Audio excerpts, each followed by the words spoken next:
Bismillahirrahmanirrahim. Alhamdulillahirabbil alamin. Wassalatu wassalamu ala asyrafil anbiya'i wal mursalin sayyidina Muhammad wa ala alihi wa sahbihi ajma'in. Rabbi shrah li sadri wa yassir li amri wahlul 'uqdatam min lisani yafqahu qawli. Subhanaka la ilma lana illa ma 'allamtana innaka antal alimul hakim.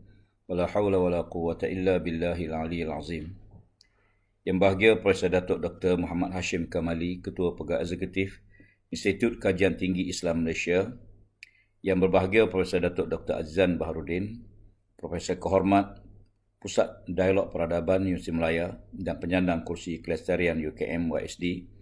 Yang berbahagia Profesor Madya Dr. Muhammad Azam Muhammad Adil, Timbalan Ketua Pegawai Eksekutif Institut Kajian Tinggi Islam Malaysia, para penyampai ucap utama, para pembentang seminar, para peserta, urustia, hadirin hadirat yang dihormati sekalian. Tahiyatan wa salaman alaikum. Assalamualaikum warahmatullahi wabarakatuh.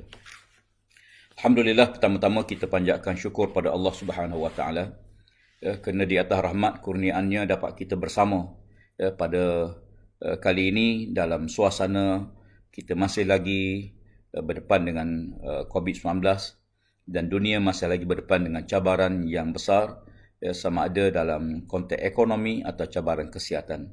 Semoga Allah Ta'ala pelihara kita semua dan melihara negara kita khususnya insya-Allah. Memulakan bicara, saya ingin memetik suatu firman Allah Ta'ala dalam surah Ar-Rum ayat 41 yang seringkali kita baca sebagai peringatan Allah kepada kita semua. A'udzubillahi minasyaitonirrajim. Bismillahirrahmanirrahim. Zaharal fasadu fil barri wal bahri bima kasabat aydin nas liyuziqahum ba'dallazi 'amilu la'allahum yarji'un. Maksudnya telah berlaku kefasadan di daratan dan di lautan disebabkan tangan-tangan manusia. Hal ini terjadi kerana Allah hendak menyampaikan dan memperingatkan tentang balasan-balasan di atas kerja buruk yang dilakukan oleh manusia. Mudah-mudahan mereka semua kembali bertaubat kepada Allah. Tuan-tuan sekalian, peringatan Allah tersebut menggambarkan suatu peringatan dan ancaman keras terhadap mereka yang seringkali melakukan kerosakan, kefasadan di muka bumi. Sama ada kefasadan dari segi akidah, ia akhirnya akan melebar kepada kerosakan-kerosakan yang lain. Bila mana akidah mereka rosak, maka akan rosaklah sistem hidup mereka. Sistem ekonomi, sistem politik, sistem sosial dan termasuklah sistem alam sekitar seluruhnya. Setiap tindakan yang dilakukan akan berikan imbangan khusus ke atas manusia. Semoga bencana buruk yang ditimpa akan beri keinsafan kepada kita semua insya-Allah. Tuan-tuan sekalian, keinsafan tersebut mendorong kita untuk menyusun kembali prioriti pertumbuhan yang lebih lestari, menyeimbangkan antara keperluan material dan pembangunan sosial. Khazanah alam yang dianugerahkan oleh Allah Subhanahu wa taala merupakan suatu amanah dan dipertanggungjawabkan kepada generasi kita dan untuk generasi pada masa hadapan. Saya bersahati ingin merakamkan sekalum penghargaan dan tahniah kepada semua yang terlibat, terutama penganjur utama International Institute of Advanced Islamic Studies Malaysia kerana menganjurkan persidangan yang sangat bermakna pada hari ini dengan bertemakan International Conference on Islam, Sustainability and Resilience 2021. Dua tema utama yang diserlahkan dalam persidangan iaitu kelestarian dan daya tahan menurut tasawur pemikiran Islam. Dua tema ini adalah teras kepada pemulihan negara di ambang fasa endemik selepas bergulat ataupun dengan dua krisis yang telah saya nyatakan tadi iaitu kesihatan dan ekonomi. Kita perlu bangkit semula dan lebih kuat dengan trajektori baru yang kita perlu lengkapkan. Berdasarkan laporan risiko global 2021 dan Forum Ekonomi Dunia, komuniti global yang dijangka akan berhadapan dengan pelbagai krisis kritikal dalam tempoh dasawarsa yang akan datang.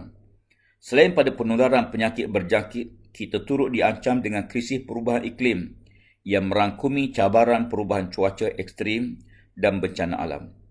Selain daripada itu, pelbagai risiko lain yang disenaraikan termasuk ketegangan kuasa besar dunia, ancaman senjata pemusnah massa, krisis ekonomi, riba, pengangguran, kemiskinan, kesenjangan digital dan serangan sekuriti cyber, kekeliruan identiti dan budaya, serta kebejatan kehidupan sosial dan kesihatan mental.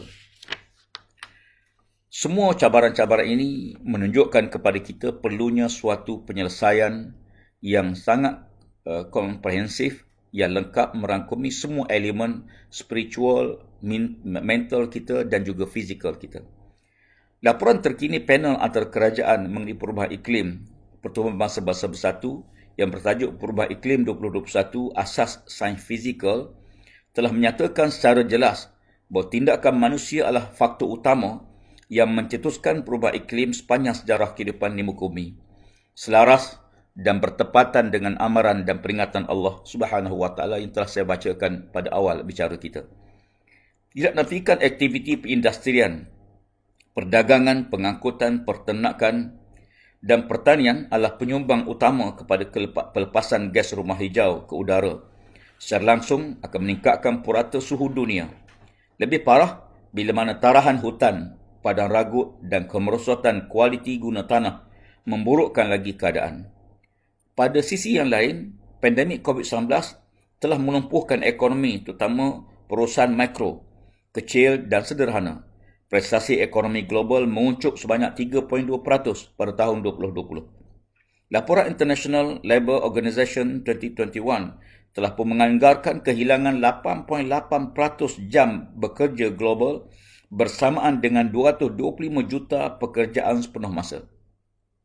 Kita menyedari bahawa sektor kesihatan dan ekonomi negara tidak kalis wabak. Justru tahun 2021 merupakan indikasi tahunan permulaan yang amat penting untuk menggarap hala tuju yang lebih jelas, terutama dalam memastikan pertumbuhan yang lebih mampan dan berdaya tahan yang ampuh. Kerjasama erat mesti digembelengkan, bermula daripada sektor akar umbi kita hinggalah kepada peringkat global. Menyedari hakikat tersebut, kita mesti terus bergerak ke hadapan. Bagi menangani kesulitan ini, kita wajar bermula dengan pembudayaan sumbang saran ilmu, pengkajian dan pembangunan. Data yang diterbitkan oleh UNESCO telah pun menunjukkan bahawa umat Islam masih ketinggalan dalam aspek ini. Hanya 2% daripada keluaran dalam negara kasa diperuntukkan untuk aktiviti kajian. Sebaliknya, Korea Selatan dan Jepun berbelanja lebih 4% daripada KDNK mereka untuk meneroka penemuan baru, teknologi termaju, penggubalan polisi lebih segar untuk menangani cabaran sosial, ekonomi dan alam sekitar. Krisis ini memberi ibrah atau peringatan kepada kita semua agar mempersiapkan segala bentuk kemungkinan bagi memitigasi risiko yang lebih rumit. Bukan hanya ketahanan kewangan fiskal sahaja, bahkan kecekapan kepimpinan dan urus tadbir negara, pelan komunikasi strategik, kemahiran membuat keputusan getir, keupayaan mental rakyat dan kelestarian alam sekitar. Menjalankan aktiviti seperti biasa bukan satu pilihan dan jalan keluar yang terbaik. Norma baharu menuntut garapan polisi, sistem, strategi, kaedah dan budaya baharu. Daripada perspektif alam sekitar, secara jelas kita telah merencanakan naratif yang sangat penting seperti dinyatakan secara khusus dalam RK12 dan Green Budgeting Bajet 2022. Perkara utama dinyatakan dalam pembentangan RK12 iaitu Malaysia mensasarkan pelepasan GHG Sipar bersih seawal 2050 dan bersedia mengemudi ekonomi kitaran berbanding ekonomi linear, termasuk menawarkan pelbagai insentif keuangan dan berkonsepkan kelestarian. Saya optimis dan berharap agar kita sedia mendukung aspirasi bagi mewujudkan negara yang lebih mampan menerusi rencana pembangunan dan teknologi hijau. Perkara ini boleh dilaksanakan oleh pelbagai pemegang taruh sama ada penggubal dan pelaksana dasar, institusi keuangan, pemain industri dan ahli akademik. Forum Ekonomi Dunia telah menggariskan 4 aspek utama untuk membangunkan semula negara secara pasca pandemik. Pertama, iaitu memformulasikan rangka kerja holistik berasaskan pengurusan impak krisis. Yang kedua, pelaburan dalam sektor pengurusan risiko berfaedah tinggi merentasi negara. Yang tiga, penambah baik proses komunikasi dan membenteras kecelarutan ataupun kecelaruan dalam maklumat. Dan keempat, meneroka sinergi baharu antara sektor awam dan sektor swasta berkait persediaan menghadapi cabaran masa depan dalam bidang ekonomi dan logistik. Tuan-tuan dan puan-puan dirahmati Allah sekalian, di peringkat kementerian kami komited untuk meneruskan agenda kelestarian alam sekitar dan air. Alhamdulillah, kerajaan telah menubuhkan Majlis Tindakan Perubahan Iklim Malaysia sebagai platform tertinggi yang dipengerusi oleh Yang Amat Berhormat Perdana Menteri Malaysia.